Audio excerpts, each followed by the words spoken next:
அனைவருக்கும் வணக்கம். விவசாயிகளுக்கான ஒரு நற்செய்தி. அக்ரிஸ்டாக் என்ற மத்திய அரசாங்கத்தின் மூலம் விவசாயிகளுக்கு தனித்துவமான ஒரு அடையாள எண் பெறுவதற்கான பதிவு இப்போது தங்கள் அருகில் உள்ள சிஎஸ்சி சென்டர், அதாவது பொது சேவை மையத்தில் பதிவு செய்யலாம். தங்கள் நில உடைமை பதிவுகளை சரிபார்க்க ஒரு பொன்னான வாய்ப்பு தங்கள் கிராமங்களை தேடி வந்துள்ளது. அரசின் நலத்திட்டங்கள் அனைத்தும் முறையாக விவசாயிகளுக்கு சென்றடைவதை உறுதி செய்யும் பொருட்டு தமிழ்நாடு அரசு வேளாண் அடுக்ககம் கிரைன்ஸ் திட்டத்தை அறிமுகப்படுத்தியுள்ளது. அக்ரிஸ்டாக்கில் மின்னணு முறையில் விவசாயிகள் தரவுகள் சேகரிக்கப்பட்டு மாநிலத்தில் உள்ள அனைத்து விவசாயிகளுக்கும் ஆதார் எண் போன்று விவசாயிகளுக்கென தனித்துவமான அடையாள எண் வழங்கப்படும். இதன் மூலம் கிடைக்கப்பெறும் நன்மைகள்: அனைத்து துறை பயன்களை ஒற்றை சாரை முறையில் பெறலாம்.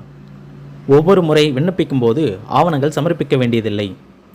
அரசின் நன்மைகள் சரியான பயனாளிகளுக்கு சென்றடைவதை உறுதிப்படுத்திட முடியும். கூட்டுறவு மற்றும் தேசியமயமாக்கப்பட்ட வங்கிகளில் எளிய முறையில் பயிர்க்கடன் பெறும் வசதி. ஆதார் எண் அடிப்படையில் விவசாயிகளுக்கு வங்கிக் கணக்கிற்கு நேரடி பணிப்பரிமாற்றம் செய்யப்படும். PM கிசான் போன்ற உதவித்தொகை பெற எளிமையாக இருக்கும். பயிர்க்காப்பீடு பதிவு செய்து நலன் பெற ஏதுவாக இருக்கும். இதனை பதிவு செய்ய தேவையான ஆவணங்கள்: ஆதார் அட்டை, நிலப்பட்டா, ஆதார் எண்ணுடன் இணைக்கப்பட்ட தொலைபேசி ஆகிய ஆவணங்களை விவசாயிகள் அனைவரும் தங்கள் அருகிலுள்ள பொது சேவை மையத்தினை அணுகி பதிவு செய்து பயன்பெறுங்கள்.